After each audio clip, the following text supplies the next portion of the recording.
Hello, listeners! We are absolutely chuffed you've decided to join us.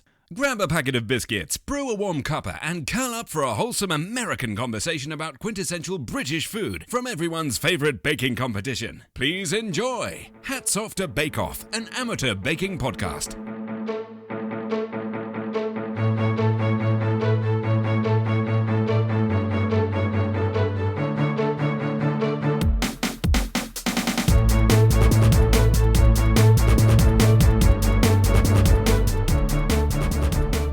Welcome to Hats Off to Bake Off, an amateur baking podcast. My name is Malory, and I am here with my friend Nick.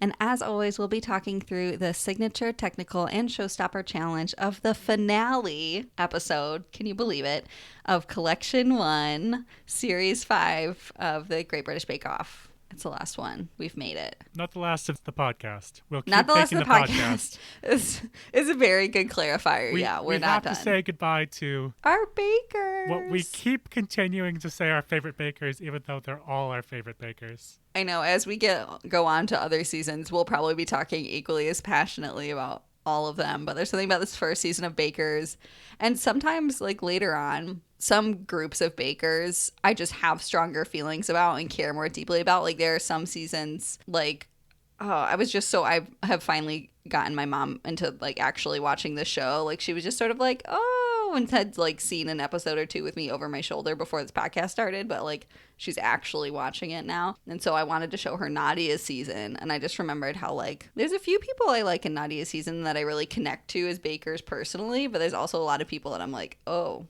you're there, and that's fine. And I really I still like appreciate them and value them, but I don't know, there's something about like this first season of bakers that I just like really emotionally connected to every single one, and I'm gonna miss them. Yeah, I have Nadia's like final thing she says when she accepts the award, and I had that like in big bold letters on my wall because it like makes me tear up every time I read it. I can see it behind you. You can see it behind me on the wall. Listeners, you can't see it because this is an audio medium. I just love that quote. It makes me cry whenever I see it. Whereas some of the players, wow, I've been playing too much D&D. Some of the bakers in other seasons, you're like, okay, you're cool. Yeah. Nadia, I would die for. The real later ones, you're like, oh, hello. Hi, handsome. But also, this is a baking show. What am I doing? We all know who we're talking about. I just won't even ask you about David. I won't. We'll get there. Don't you worry. We'll get there later. So, anyways, this is the finale. I have a lot of feelings about it. You've got a lot of feelings about it. Or, as they call it, the final, evidently. I didn't realize that. Oh, the final. Oh, which just brings in, like, weird, like, school vibes. Yeah, should we just restart this whole thing and be like, it's... Oh, I've been calling it the finale. We made the joke. We finale made it, but we finale made it. Supposedly, it's just called the final. I literally rewatched the episode finals. Today. Just the final. The final. Because it's the quarterfinals, the semifinals, the final. Yeah. Ugh. But it is, and it's exciting, and I am so excited. Are you so excited? This is going to be a weird episode because we had some interesting bakes in our kitchens. Oh my God. Okay. And I am excited to tell you about them. But first, I'd rather start with the bakers' bakes because they did a significantly better job than I did. And so the first signature challenge that our finalists had to tackle was another horrible French word that I can't pronounce. Viennoiserie. But I can't do it. Viennoiserie. There we go. Good job. Was that it? That was Viennoiserie. The actual pastries are a lot better than the sound I'm making right now. But it was really interesting. I had never heard that term to describe that sort of family of what I would almost call like breakfast pastries. I'm nodding emphatically, but I know you can't hear that, listeners. Yeah, I've never heard that term, and I had to like Google it when I came to this episode. I was like, what are you talking about? Same. And then as soon as you look up Viennoiserie, you're like, okay, it's just croissants. Like, what else is there? But brioche too, and pain au lait. So it's basically different forms of enriched dough, whether laminated or just like a brioche, a typical risen enriched dough, and all it really said is like typically served at breakfast. And so if you think about danishes or pain au chocolat or croissants or pain au lait or brioche. So there are things that are like bready and they're sort of breakfast, but they're really more of a dessert. But we pretend they're breakfast. Yeah, but we pretend they're breakfast. Yeah, Exactly. that makes sense.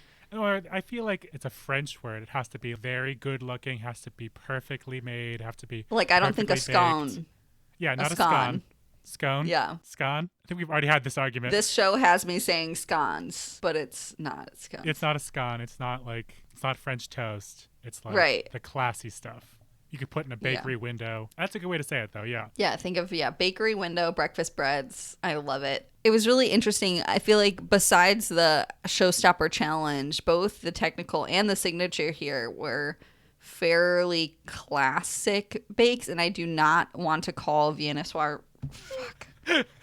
I do not want to call the signature challenge easy because I tried it, and I had one hell of a time. But... it's fairly simple an idea, right? Like Richard does a pain au lait. Like that, I mean, brioche I could nail easily. I just picked lamination, which I shouldn't have done. So it was really interesting to see them go back to these sort of basic ideas and play around with that a little bit. And I really loved the flavor combinations and ideas that they came up with. Louis' idea of doing his pain au white chocolate that had two different cores through it, one of white chocolate and then one of cream cheese and raspberries. I know that the cream cheese didn't turn out texturally the way that he wanted, but I was actually thinking myself of doing a pain au chocolat with two different fillings. So I love that he had the idea and executed it as well. They did a little bit of a drag where he said pain au white chocolate because he couldn't think of the French for it. And then in the drawing, they did say oh, really? pain au chocolat blanc. I didn't notice that. I thought it dang, said pain au white chocolate also, but I love that. I think Sue does say it as pain au white chocolate, but they write it I out love as that. pain au chocolat I blanc. can relate to that so hard because French is so hard. Speaking of French things, Louis made a chausson, which I don't know what that word means. Like Paul says it like chasso because I wrote it out. Chassons. Yes. Yeah, because I wrote it out phonetically as CHASSONS in my notes. Oh, it's slipper. Oh, cute. They look Right? like little breakfast sweet empanadas to me. Like they look like full puff tiny empanadas. I guess because you're filling them like a slipper, I guess. No maybe. idea. But other than a croissant, I struggled to think of anything I could definitely do in this kind of a bake. So I'm kind of glad you took it over. I probably would have made croissants because, we all got to make croissants at some point, but like turnovers probably fit into that. Or like you said, like a Danish should probably fit in that area. And when you get into that, you could get into any fruit, any cheese, any kind of filling. I know it wasn't Nancy. I guess it was, no. Oh, it was Louis' Chassons that were like savory. So you could go into the proper like breakfasty things, or you can go to the sweet side of breakfast. Yeah. Anything you can fit between laminated pastry really could fit into viennoiserie. Can we just cut you saying viennoiserie every time I say it? Like just like cut Nick's voice. All of a sudden, in the middle of the line, you'll just hear mine say viennoiserie. I would die laughing. Anyways, yeah, so I told you I had a lot of feelings about this. So I want to really just start by saying my dream and my idea for what my flavors were going to be and how beautiful this was going to turn out, and then the reality that I faced. So I'll start by saying that my idea and my vision for what I was going to do to complete this challenge was to do pain au chocolat ruby. Ooh, you said that right. Good job. Wonderful, thank you. Basically, how it started because you asked me if I could do something that was rainbow, and I was like, no, but I could maybe do a chocolate rainbow and do like all the different colors of chocolate. But then I said that's silly and just stuck with ruby chocolate because it's new and I think it has a really interesting flavor that you don't get very often. So I was going to do I ordered some online to fill my pain au chocolat with, and then it did not arrive in time, tragically. And so I did plain old pain au chocolat. And then my other idea to combine that so that I would only have to make one full puff pastry and not do a different dough was to also do almond croissants. And then attempting to do lamination happened. And this was my first attempt at a full puff. Okay. And also, it is hot as hell here in Michigan, where I am right now. It has been mid-90s for the past week and will continue to be mid-90s forever. And so managing the difference between like cooling the butter and the dough down and then getting it back out, and you have approximately 2 seconds to work with it before the butter starts to melt. It was an absolute nightmare. For somebody who loves pastry so much, it was so stressful. Shaping them was bad. I think I rolled them out too thinly and then rolled them up too much. And then I used a shitty old pan to cook the croissants in, and so their bottoms got burnt. And then the pain au chocolat, because I rolled it out too thin and then rolled it up around the chocolate too much, the insides weren't done, even though the outsides were done. So I just had a hell of a time. All of it was bad. I just like looked down at it and was like, this wasn't, no. I mean, if we were to really say that we're trying to replicate the home baking bake-off experience, then them sitting outside baking in 90-degree weather is probably realistic. So you got the real bake-off experience. Tent baking experience. Just heat whenever you want it to be cold and cold whenever you want it to be warm. Yeah, honestly. It was rough. I would do it again, though, because I always do this every time that I try something for the first time and I fail at it. It makes me really want to try it again because I'm like, okay, I understand what my mistakes were. Here's what I think I could do to improve. And then usually if I fail a second time, that's when I'm like, and this is no longer fun. But I'm still at that point where I think, okay, I know what I could do better next time. And I still have that ruby chocolate coming. So who knows? Maybe I'll give it another shot soon. I tried the lamination technique when I did the Queen Amman. And it was a little more closer to the spring at that time. So I guess I just lucked out a little bit. But even though my lamination didn't go super well, it still turned out delicious. So I'm sure wait for it to cool down just a little bit or just keep putting it back in the freezer. And the next time you do something like this, I'm sure it'll be good. Yeah. I mean, it tasted fine. It just was a little doughy because the layers weren't like the butter broke up pretty easily because the butter got so cold so fast. But then I had to like keep chilling it down because otherwise it was melting. So they're like chunks of butter. So it was just like doughy.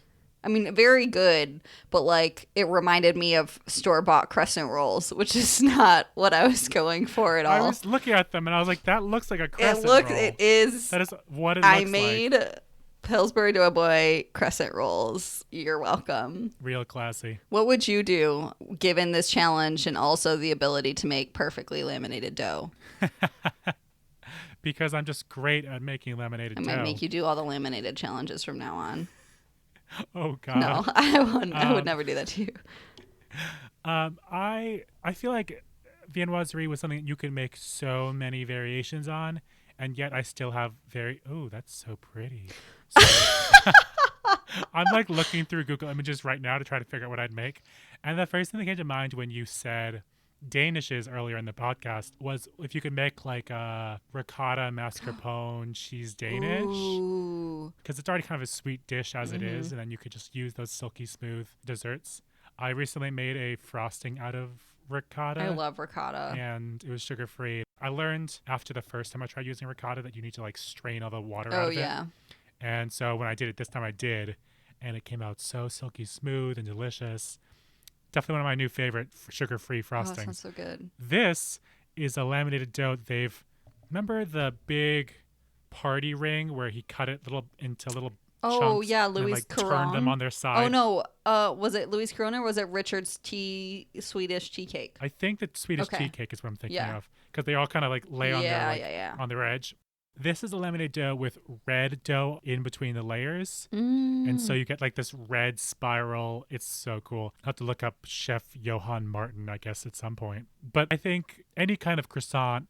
I have a friend, Aubrey, who told me that she wanted me to make the Panera almond cream filled croissants. Yeah, that's basically what I was going for. So at some point, so good. I will make that cream filled almond croissant for her. Is it like a whipped cream or is it a frangipane? Literally no idea because I can't eat almonds. Yeah, that's fair. So I've never tried it. I think it's frangipane. Really? So it just kind of melts in the oven? Yeah, I was looking up almond croissants when I was thinking about doing it. And basically you bake the croissant normal and then you cut it in half, fill it with frangipane, top it with like, sliced almonds and powdered sugar and pop it back in the oven. Interesting. So the reason why I didn't do almond croissants is because I baked them and looked at them and went, not worth my time. These are already failures. And so I waste my time with a frangipane. So the ones that look like crescent rolls were supposed to be almond croissants, and you were like, nope. No, these are now plain loser croissants because I'm disappointed in them. They don't deserve almonds. They're croissants now. Croissants. They don't deserve the French pronunciation. I can't give them the French pronunciation they deserve anyways, Nick. Maybe that's the real trouble. Maybe I will never be able to master French baking until I learn how to also master French speaking. Moving on back to the podcast, I guess. Back to the material that you actually started listening to this show for. The technical challenge. Hoo boy. The technical. Holy sweet Jesus, guys. I know. Didn't they have like 2.5, 3 hours? I think it was 3. I could be wrong. It was a ridiculously short amount of time to prepare mini Victoria sandwiches, mini lemon tarts, and mini tarte aux citrons. Fuck. Wait, did you say lemon tarts and mini citrons? Oh, fuck. Let me try that all over again. I can't. Okay. The technical. This was rough. It was awful. And they had what, like 3 hours to do mini Victoria? There's no way I'm using this. I'll just cut this out. I tell you, it's either like less energy but more professionalism, or a ton of energy and also just maximum amount of chaos, and there's no in between. And I don't know. Okay. We're struggling to get this slide out, but basically they had, we think, 3 hours to make 12 mini Victoria sandwiches, 12 mini tarte au citron, and 12 scones. Thank you, Nick. Which I don't think I can make any of those in less than 9 to 12 hours, honestly. I'd be sitting there fiddling with something and be like, nope, I can't. I'm sorry. I could do the mini Victoria sandwiches, I feel like, in my sleep, pretty much. The jam would be a bit rough, but the lemon tarts the probably... jam is just sugar and fruit, right? Yeah, it's just sugar and fruit that you cook down, and you have to get it to a certain temperature. But you have to sit there and cook it while you're trying to do 6 other things. Right, that's really the bummer of it. But I think the scones and the lemon tarts require a lot more precision, I think, than the scones or the Victoria sandwiches would. So that would be, I think, where I would really struggle time-wise. I pity them. I mean, the lemon tarts or the tarte au citron are just really lemon-flavored custard tarts, right? It's a lemon curd tart, basically. I feel like custard tarts are much more prevalent there. I wish they were more prevalent Whereas here. we could probably make scones. We could probably make little mini cakes, but... Yeah. Ooh, that's a really good point. Okay, let's think of the 3. If we had this challenge here in the American theoretical, I mean, I know there is an American Bake Off, but we're pretending that doesn't exist. If there was a Nick and Malory present America's Great Baking show, competition, etc. What would the 3 things, like what would be the 3 quintessential American mini bakes that they would have to nail in this technical challenge? Oh, that's rough. Like little mini Boston cream pies. Boston cream pies. That might be a good one. Like apple turnovers, maybe? Apple turnovers. Okay, I was going to say like apple pie, but like that has to be big. Apple turnovers definitely works. And then like what is there would that be in place of scones? Oh, biscuit. Oh, we could just do biscuits, yeah. Like American biscuits is like a very similar idea. Okay. So biscuits, whatchamacallits, and I'm sorry. Boston cream pie. Turnovers, thank you. So yeah, that would be like 3 good bakes to do. The Boston cream pie, because you have the little cakes, and you have to make just a custard and a chocolate sauce. Yeah. That'd be cool. It's a very different mindset to make savory like biscuits, and then to try to do like I guess it would be almost a laminated pastry to make those turnovers. Yeah, turnovers is just a rough puff, I think, traditionally. Yeah, exactly. Yeah. But they're like a bunch of different techniques that could be American style. That'd be fun. I was very close to doing this challenge. Really? Because I've never made a Victoria sandwich. Oh, and you really want to, right? I really want to make a Victoria sandwich. Yeah, we've talked about this. Oh my gosh. Because as I talked about, I love strawberry jam and whipped cream, and I love bread, so I'm sure scones would be good. It's the lemon tarts that I don't like lemon, and I don't usually go for tarts. And then just I don't have the like tart making okay materials. I was gonna say paraphernalia. That's totally wrong. But like I don't have like little tart cases and stuff like that. I don't have like the beans or any kind of things to like make tarts with. Of all of these bakers that get to come into this kitchen week after week and bake. I really would love, this is my dream, bakers. If you're out there and you've been on this show and want to answer all of my weird behind the scenes questions, please at us. Because obviously, occasionally they do bring their own equipment and they do bring their own ingredients. Little cake guillotines, right? Or little pop-up stands. Exactly. But I'm assuming that like if they needed a thing, it's usually provided for them. And so I love that idea of just being able to go into a guest kitchen and bake with all of their equipment. Because even one season into the show, I've dumped an embarrassing amount of money on my like Kugelhopf tin. I bought those entremet molds. You're gonna have to make those again and again for the rest of I your know. life. I'm gonna have to basically, find get some. the Well, I'm using the money out of Kugelhopf it. tin for everything now. We know that. That's my bunt tin now. There's no going back. But yeah, my entremet mold. Like I don't want to. I hate single-use, single-purpose items with a passion. You just gotta find all the different ways you can use all the different. Right. And so buying little tart pan is like. Yeah, I mean, they made the Victoria sandwiches in a muffin tin, so Right. like that really couldn't be that terrible. But tart pans would be rough. Yeah, mini tart pans. But these, as I think, as you said, like these are very classic British bakes. And as you saw in the show, they gave them no instructions. They're like, you should know how to make a curd. You should know how to make a jam. You should know how to make a basic cake. You should know how to make a scone. You should just know. It was one of those episodes where, as you've said in episode 789, if you do something basic, it has to be perfect. And that's exactly what this technical was how perfect are you as a baker? Are you a really good classic home baker? Yeah. And I do think almost unfairly this technical played right into Nancy's hands. Like it was just, she could not have asked for a better technical given her knowledge and her expertise of all of these things.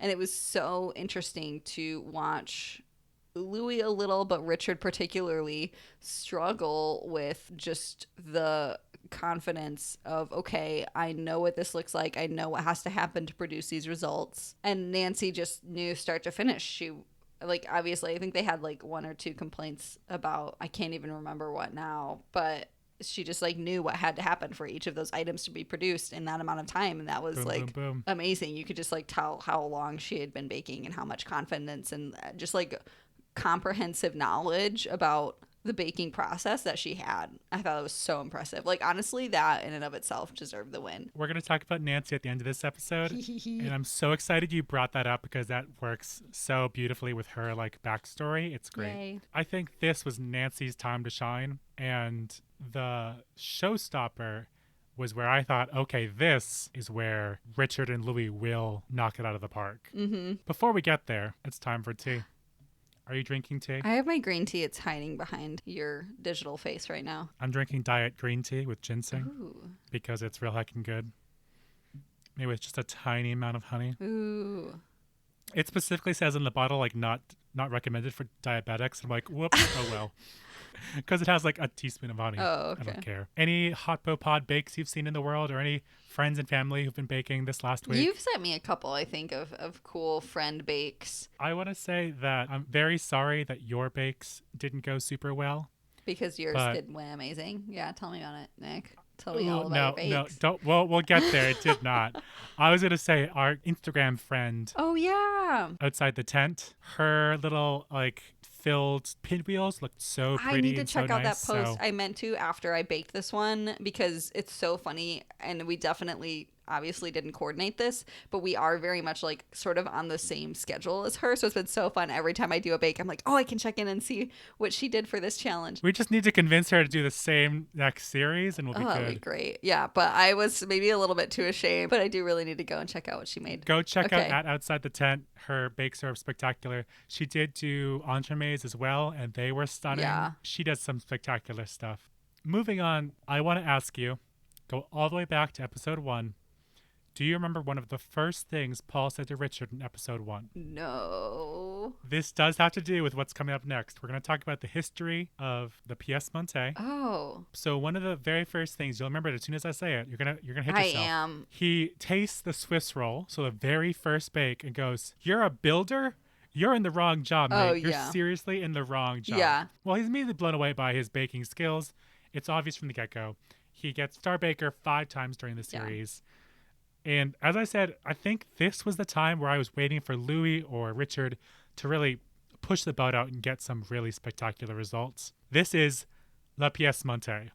Can you pronounce it, La Mallory? Piece Montee. Perfect. I'm so proud Thank of you. you. I did say it like 9 times I'm before a you parrot. had I to- can repeat back. just can't produce it individually. Do you know anything else about the Piece Montee? Only what they talked about in the show, and I've read a little bit on Wikipedia that it's often used as a synonym for croquembouche, but it's really its own thing, that a croquembouche is often used as sort of a part of it, but it's not. A square is a rectangle, and a rectangle isn't always a square, Right. that kind of thing. Yeah. Definitely correct. We saw in this episode the bakers had to make a Piece Montee with at least cake and choux. So they kind of incorporated the croquembouche element into the brief, but a Piece Montee means an assembled piece, coming from the French words for piece and mounted, which kind of translates interestingly into English as assembled piece. And that makes so much sense because Piece Montee is a huge, extravagant, beautiful, decorative centerpiece. I think they said it in the episode, these were meant not to be eaten. They were made from food items, but were never intended to be eaten. They were just meant to look gorgeous and show off basically how much money you had or how good of a pastry chef you could hire with all the money you had. Yeah.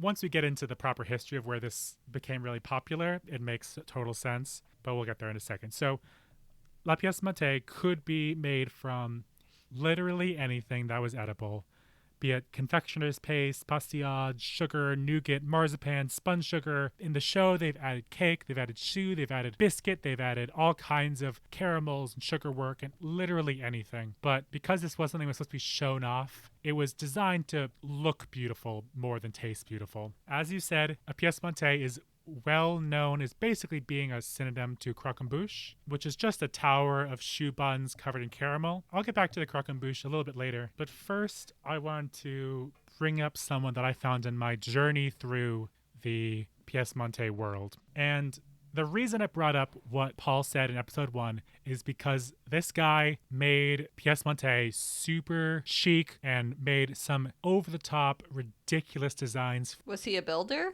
Well, you're not far off. His name is Marie-Antoine Carême, and he was a French pastry chef. He was known, possibly, as one of the first internationally renowned celebrity chefs. Oh. So, Paul Hollywood, he's coming for your job, except he's dead. So, you're good.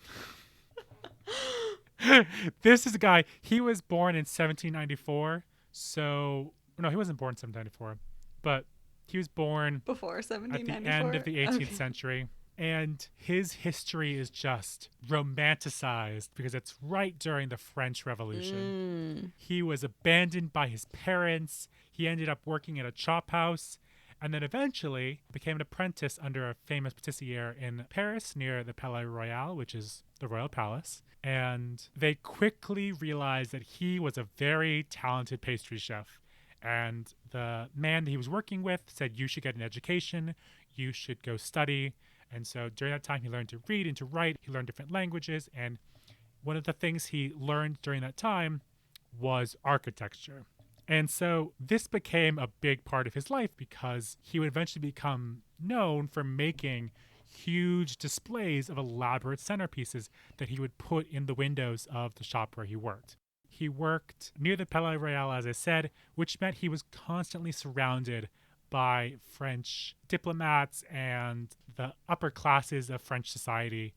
It seems very weird to be talking about, like, the upper class right after the French Revolution, but evidently it was booming. Okay, I was just about to ask if this was like, because I know there were multiple French Revolutions, obviously, if this, how that would have affected his career as an upper class pastry chef, if that was sort of dangerous to be associated with the...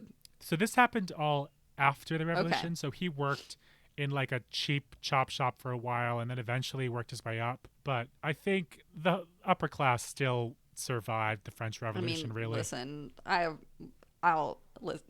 This isn't the podcast for my opinions on the 1%, but I've got them.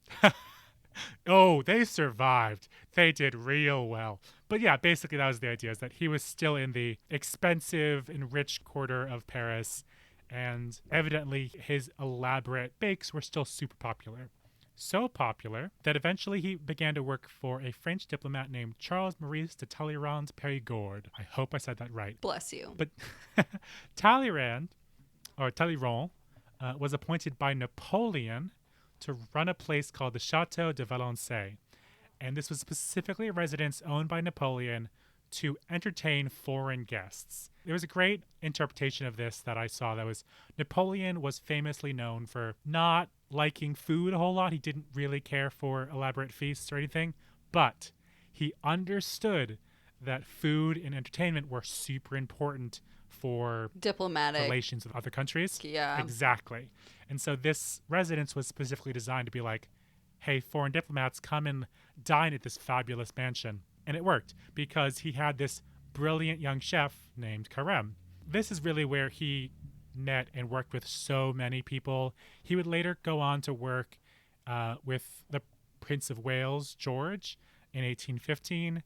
He worked there in England for a couple of years. Sorry, not England, Wales, for a couple of years. And it was during that time he started writing books. I promise you we're going to make a whole episode about this guy because his history is fascinating.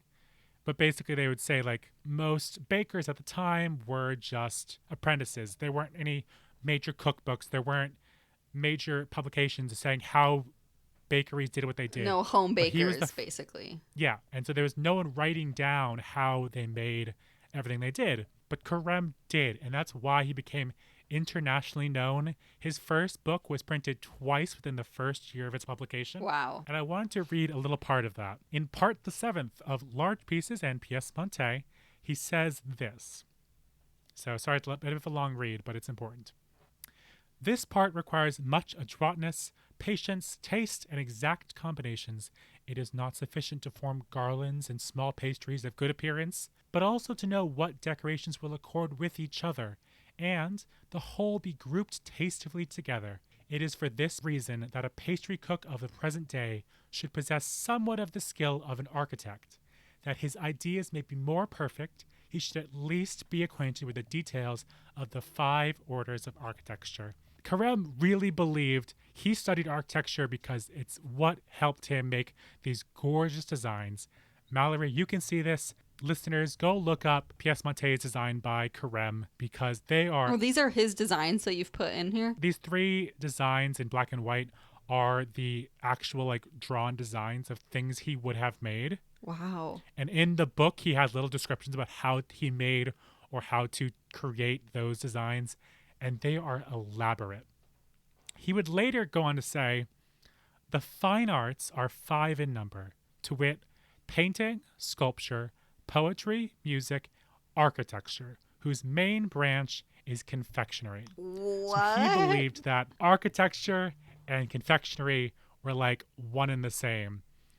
And confectionery was all about making beautiful, elaborate, gorgeous designed bakes. I just have to say that I really admire just his attitude of being like, yeah, you know, the fine arts that people have been talking about since the days of the ancient Greeks. Well, pastry is one of them. So Exactly. did you know that architecture is basically only useful in pastry, or like its main use is pastry? That's it. Like that's, I just love the confidence needed to be like, oh, you think the things you live in, these historical monuments, like no, architecture is pastry. This paragraph keeps going. You know how like old texts have like 1,000 commas and semicolons? Same. He goes on to like explain how, well, you know that the Corinthian columns have to be twice as wide as they are tall. Or that's not how that works. That's not how a But, column works.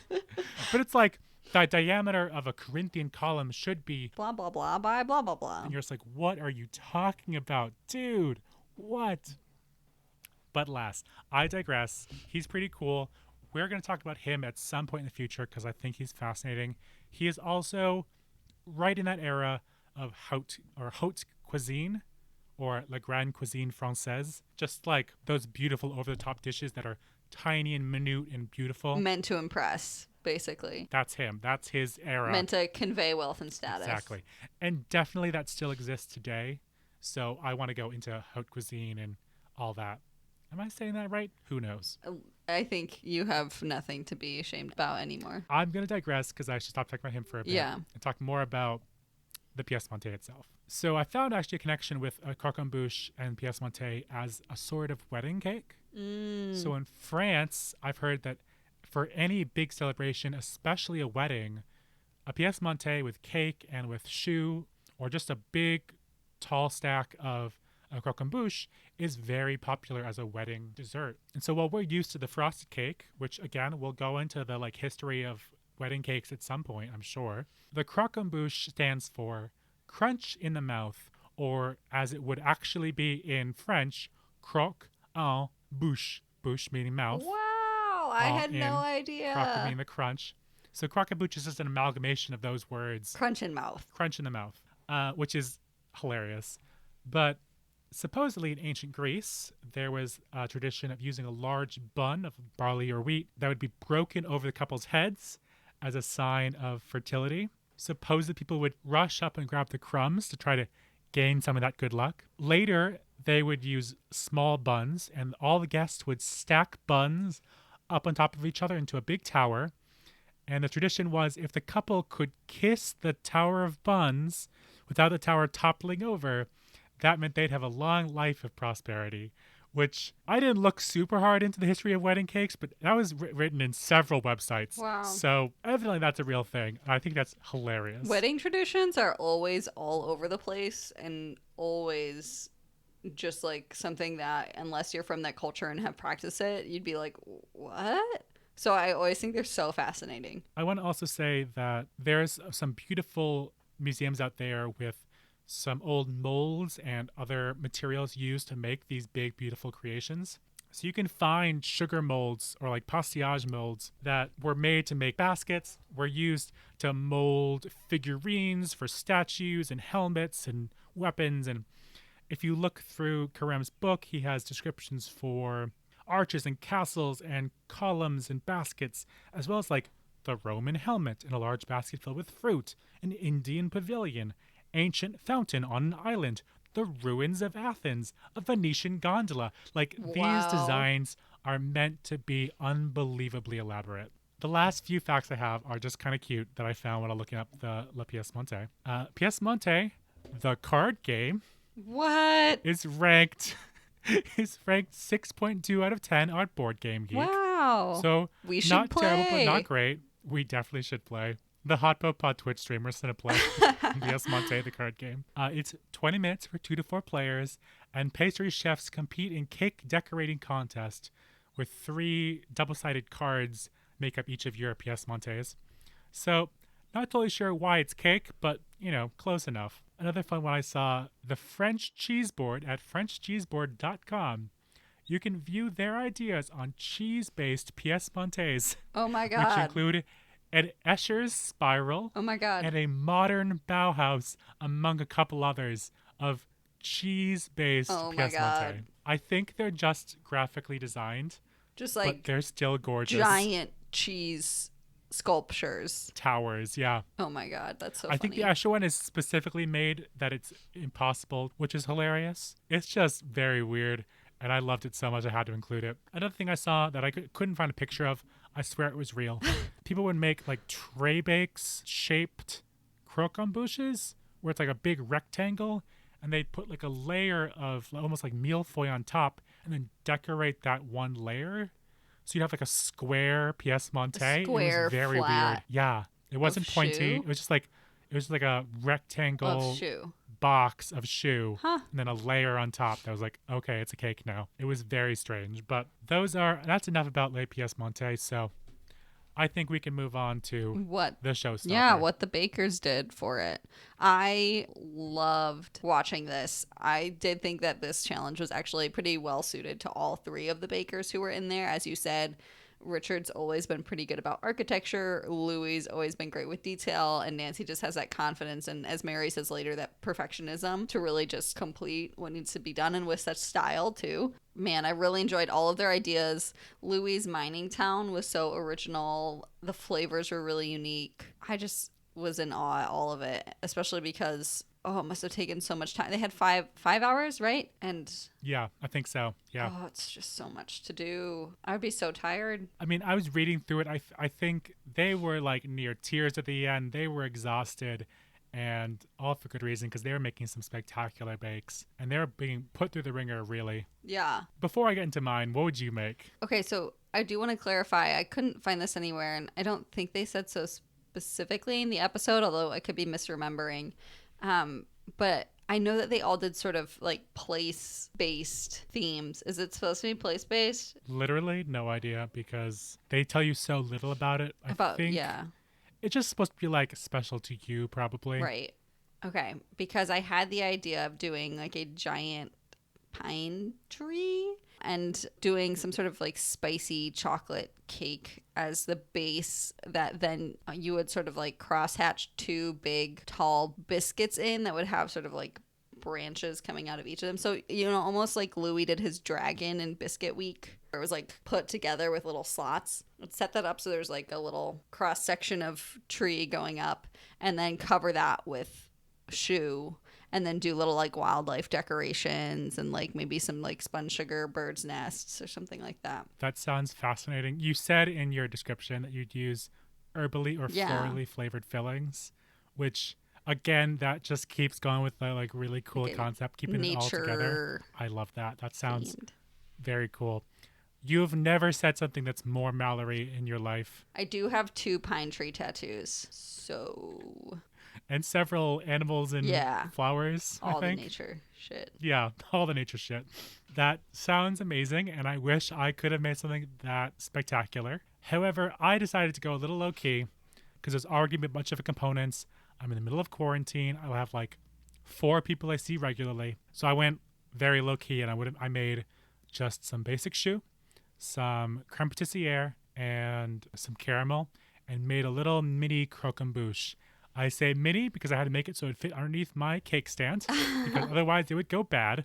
But it tasted so good. I've never made pastry cream or creme patissiere. Didn't I tell you you would love it? Didn't I tell you you would fall in love with it? Oh my God. It's so good. Beautiful. I told Malory the next thing I make as a sugar-free bake has to be sugar-free pastry cream because I could eat an entire bucket of that stuff. It's literally just custard. It's thickened with flour and a little bit of cornstarch, and then you use a couple egg yolks. Listeners, if you're looking to spice up any of your bakes with something that might be a little bit out of your traditional comfort zone, creme pat is the way to do it. It's so user-friendly. If you want to fill a cake with something that's not buttercream, go for pastry cream. Oh my gosh, so good. And and in a profiterole or a choux bun, heavenly. So good. The only hard thing in the entire recipe is just separating the eggs. If you can do that, you are golden. I love that you think separating eggs is hard.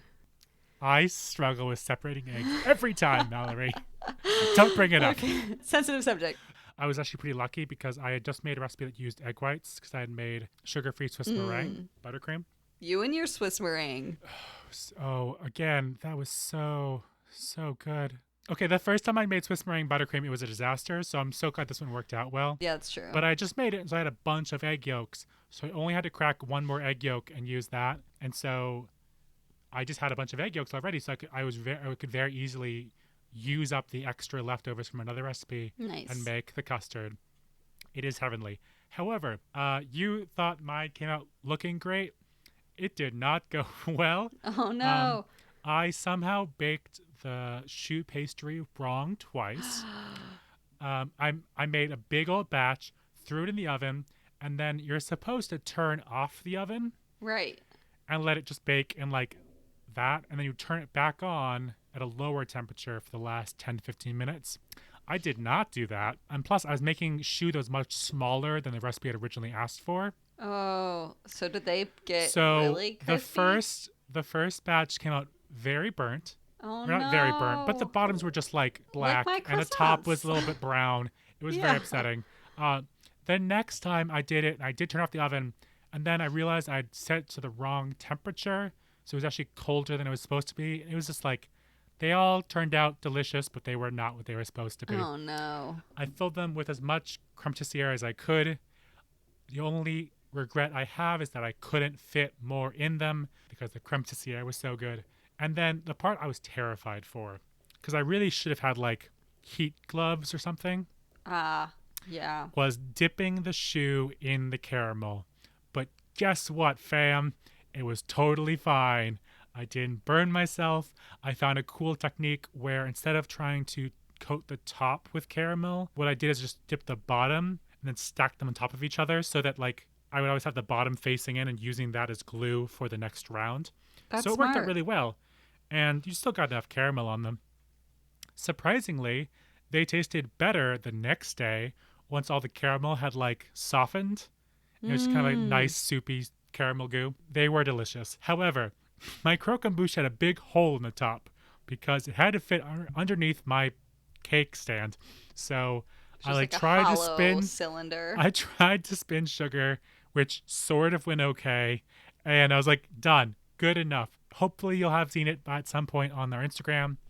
So check it out. It's very cool. As much as I struggled with this recipe, I definitely would recommend trying it. I love cream puffs, profiteroles, everything like that. So croquembouche has been on my list for a long time. If you were to take this and scale it up into a full Piece Montee, what do you think your vision, what do you think the architectural inspiration would be behind that? See, this is where I struggled. I couldn't, as I've happened before, I think it was the Biscuit Week episode, I couldn't think of a good, like, decorative centerpiece kind of idea for this. That's hard. It is hard. I really loved some of the Carême designs I saw when I was researching La Pièce Montée. So maybe I might go and try to do like, oh, this is going to sound so white girl of me. Oh my God, I'm going to sound so basic in a second.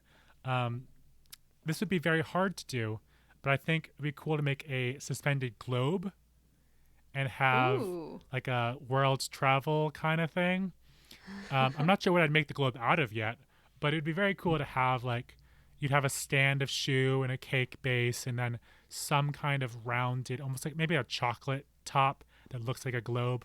I don't know. That would be a disaster in a tent, but it would be very cool to see. And it was definitely one of the ones I saw in Carême's book, so it'd be something cool to remake, like a historical bake. That sounds so interesting. I would love to see that in person. Well, they struggled. They worked hard. Richard's bakes, I guess we should talk about the bakes in the tent because they did some spectacular work. You said Louise was so cool. I thought it was really inventive to make that like string of choux. That was ingenious. And then somehow we had two windmills, which I loved. The Moulin Rouge, like that's such a creative and original idea. And I love that she just like took it there and she went really bold. Both her and Richard's colors were very bold. And I love how they all sort of like paid, like especially Richard and Louis paid homage to like their hometowns. It was all wonderful. I gotta say though, Nancy did such a good job thinking structurally. Yes. Because like we've seen in other Biscuit episodes, she used the what's it called that she used for the roof? Brandy Snap. Like Brandy Snap as a roof. She used the gingerbread base, which was really strong and supportive.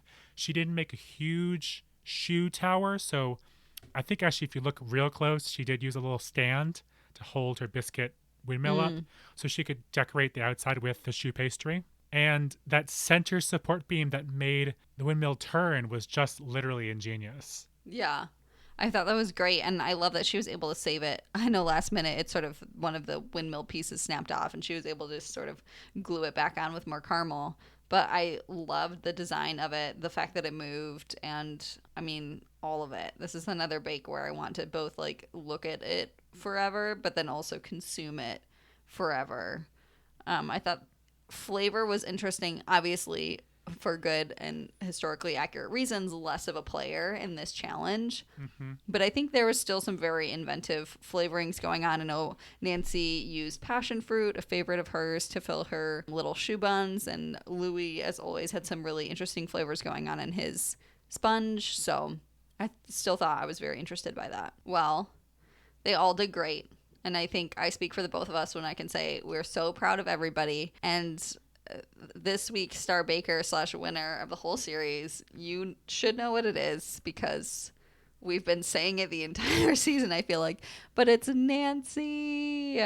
She won. She just really consistently throughout the series and this episode in particular just really showed that she had the baking chops to get it done and just like the skills and the panache the and the just like and the consistent work. Consistency, like she just got it done, and I was so happy. I do want to say this is when I first started watching this in 2014, a friend who lived in my dorm, she said like right before I started watching it, oh yeah, it was good, but I was disappointed by the finale. I didn't like the woman that won. And I remember, first of all, getting to the finale and seeing that there was only one woman left and being like, well, now I know who's going to win. But also being so God surprised. damn it. Mark your spoilers. I know. And so I just remember being so surprised that she didn't like Nancy, because I was like, what's wrong? Like, I love her. What is there not to love about Nancy? Exactly. I don't know. I still have that memory. I did see that people were outraged by this episode. That What? they thought that Richard had done so good throughout the entire series that how could they give it to Nancy just based on one episode? And I have to disagree, because they say it like several times. They made it to this point, and that is where we're starting. Right. It's all about today. It's all about It's this always one been weekend. week by week. It Exactly. has always been week by week. And I think to ask them to do it based on the whole show, I think they do it like that when it gets very, very close and they're having a difficult decision. But that's sort of always been how the show is. And I honestly, I think Richard and Louis are both obviously still amazing bakers. I don't think this win necessarily takes anything away from them, but I absolutely think Nancy deserved it. I think so too. And I think one of the great things that was said in the articles I was reading about this was, as Richard and Louis would say afterward, it was her consistency, it was her like straightforward, no nonsense attitude that she just kept on going and kept making really great works was really what brought her to the end. Was she just kept going. She was brilliant all the way through this whole episode. I'm going to talk about hats off to Nancy Birtwistle. We will talk about the other two bakers. We're going to have 2 bonus episodes coming up a little bit later, but we'll talk about Nancy today and talk about the other 2 a little bit later, because they're both spectacular bakers. You can find Nancy on Twitter as Nancy B Bakes, or as at nancy.birtwistle on Instagram. She also has a YouTube channel and nancybirtwistle.co.uk, where she has a very elaborate website, so go check that out. If you're not following her on Instagram, What are you doing? Absolutely, you need to be following her on Instagram. What are you doing? If you are looking to get more into baking, she has so many great step-by-step how-to videos and even techniques that you can see her use throughout the series. It should be so required informative. watching to follow Nancy Birtwistle online. Oh my gosh. So informative, so fun. Please go do it. So she grew up in Hull and began baking with her grandmother, just like a lot of our bakers have, especially at Christmas time. As Nancy says, she was a true home cook, and I never saw her use a recipe book. And so one of the very first things she was taught was the custard tart, which just fits so perfectly with this episode. The first thing that Nancy remembers making with her grandmother is a custard tart. She was brilliant in Pies and Tarts week. She did the tart of citron perfectly. She makes curds a lot. In her cookbook and her followers, they always talk about how I just made Nancy's amazing easy custard or amazing easy curd. And so that's been a constant through her life. She has been running a household for over 50 years, and from a very young age due to circumstances out of her control. She baked and cooked food for 5 children and now 8 grandchildren. But she says she didn't truly get into baking until after she retired. Actually, when she bought a bread machine. She said it wasn't working as well as she had thought, and it wasn't baking well. So she said, screw it, I'm going to make my own bread. And it just went off from there. I always assumed that she had just spent her whole life, and especially I feel like now, based on her social media, so much of her relationship with her family is through baking that I just assumed that was always the case. That's so I think crazy. She's always been baking, but it was never her thing to do was baking. She was known for baking after she retired because she got really into it. Wow. Before that, she worked for years as a secretary before landing a position as the manager of a GP practice, where she worked for 36 years until her retirement. She now lives in a big house with a big garden. She uses all of that land to grow plenty of fresh produce, to raise chickens and guinea fowl and turkeys. She learns and promotes green living and has written over 500 recipes and keeps finding that there is so much more to learn in the kitchen. I'm not totally sure when this happened, but it still goes on to this day, really. She has a project called Kitchen Rescue, where she challenged herself to share tips and videos and recipes and more every single day for a whole year, just from all of her collected wisdom. She continues now, and as we said, her Instagram videos are just nonstop. She has, I bet you, hundreds of highlights in her stories because it's just a mind-boggling amount of videos and photos and information that she has put out. So go check out her stuff. She says she has a no-nonsense approach to food, the growing, cooking, and eating of. She says, I hate, waste, and despair at the throwaway culture that sadly prevails. She loves the kind of green eco-living, and Malory is emphatically shaking her head because she does this like a lot. She talks about how like using plants in her garden for both cleaning and for eating and for using the whole food and for how to like clean your kitchen without using chemicals or using things you already have in your house. Have you tried any of the things that she's recommended, or have you already known about these kinds of things? Yeah, so I haven't tried anything that or any of her specific recipes for these things, but a lot of them I was so excited to watch her get into them more and more recently, because these are like, I pretty much only clean my counters and spaces like that with a combination of like, all you really need is water, vinegar, lemon, like baking soda, and maybe some washing soda sometimes. So these are definitely ideas that I've used a lot in my own home before, and it was so exciting to see her with a platform that she has start really advocating for these alternatives also. We do say in our description that we talk about food sustainability, which we haven't done super well lately, but we do definitely support it. So go check out her sustainability projects because they're all spectacular. Also, Nancy and her husband renovated a house in the south of France where she visits when she can. She says while there, she shares recipes and learns from a local French pastry chef. So she has ins in the business, evidently. Shockingly, she auditioned for Series 4 but didn't make it in. What? And tried again when she got to Series 5. So Wow. she's committed to this, which Honestly, is hilarious. I'm so glad that she reapplied. Just think, what would Series 5 have been like without her? I have no idea. Tragic. They talk about it in the show, too, that she once brought a dog to Crufts. Oh, yeah. I found this in one of the descriptions. What they don't tell you is Meg, the dog, fell asleep in front of the judges Oh, my and gosh. embarrassed them both at Crufts. So she was committed enough to like actually get the dog well trained enough to get there. Didn't work And then out the super dog was well. just worn out from all the training. I don't know anything about dogs Evidently. or dog shows, clearly, but I just think it's so hilarious. She's just like, nope, you know what? I'm going to sleep right now. a big mood. A big 2020 mood. I mentioned this a couple times for other contestants when BBC asks who's scarier, Mary or Paul. And she's this great quote. I wouldn't describe Mary or Paul as scary. Mary has a lifetime of knowledge and experience, and you could never pull the wool over her eyes. She is encouraging and helpful. Paul, too, is an expert with sound judgment and contemporary views and methods. They make a great team, which honestly, I love that. that's so cute, guys. It's so true. Like, she clearly has very good insight. Yeah. So nowadays, she demonstrates, she teaches to both huge crowds of hundreds and small private kitchens of like 12 or less. She does public speaking gigs, she judges baking contests, and she has written her own book called Sizzle and Drizzle. Go check it out. I really want it. It's very expensive to ship it to the United States, but I still really want it. She does recommend to make sure you get it from her website because other people are selling it at a markup on Amazon.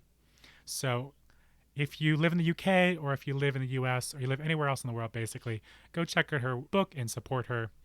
So let's give a hats off to Nancy Birtwistle. Hats off. We love you, Nancy. We love you so much. Can you imagine if Nancy was listening to this right now? Don't.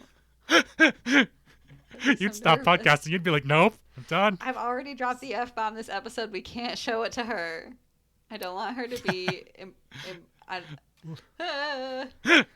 So before we get to our normal end of episode stuff, I know it's a bit of a cliche by now, but I want to say I am so excited to announce. So excited. I've set up this little thing, and I really want to just, the Hats Off to Bake Off shop is now available. You can visit shop.hotbopod.com and check out some cool apparel that I've made on Spreadshirt. So I don't expect to make a lot of money from this. This podcast will always be free, but any profits that we do make from this, whatever amount that is, will go back into the show to make the show more amazing, such as buying ingredients for more amazing bakes, the hosting on Libsyn or website hosting costs, those kinds of things. So if you love us, you want to support us, go check it out at shop.hotbopod.com. Don't feel obligated to buy things, but I'd love to see you sharing the word with others when they see a shirt that says Gelatin Hugs or So Excited on it. There is legitimately a Gelatin Hugs and a So Excited shirt. They are very cute. Go check it out. Well, that brings us to the end of our episode and the end of season 1. I really hope you enjoyed this season. We did too. We'll be back in August with a couple of bonus episodes before continuing on with collection 2 in It might be later. collection 3. I'm not sure what we're starting with. Listen, we have to do some figuring out. Netflix and Netflix original messed things up. BBC. It got even more confusing. Series 5 was collection 1. Collection 2 is not series 6. So we have some research to do before we get back to you with the next season. But we'll definitely be providing you with some updates on social media and through emails on the way. If you have enjoyed what you've heard today and throughout the season, please tell your friends and family to check us out on social media or subscribe to our show wherever you get your podcasts. Every subscription and download helps us out tons. We would love it if you would tweet about us and share how much you like the show. You can find us on Twitter and on Instagram at HotBopod, as well as on Facebook at facebook.com/HotBopod. That's HOTBOPOD. You can find links to all of our social media accounts, and you can sign up to be notified whenever we release an episode, which is where we'll also be telling you about whatever episode we'll be doing next, at hotbopod.com. One last time, HOTBOPOD.com. The links that we use to make our croissants and our croquembouche are posted on our website. You can find them by navigating to episodes and then look for the post for episode 10 and try out the recipe for yourself. If you do make it, definitely let us know how it went. I hope it goes better for you than it did for us. I hope so. I'd also like to give hats off to Peter Lalish, who wrote our intro and our outro music. You can find Peter on Fiverr as PW Lalish, as well as on Bandcamp under the name AKLF. As Louis says, hand on heart, the right person won. On your marks. Get set. Bake.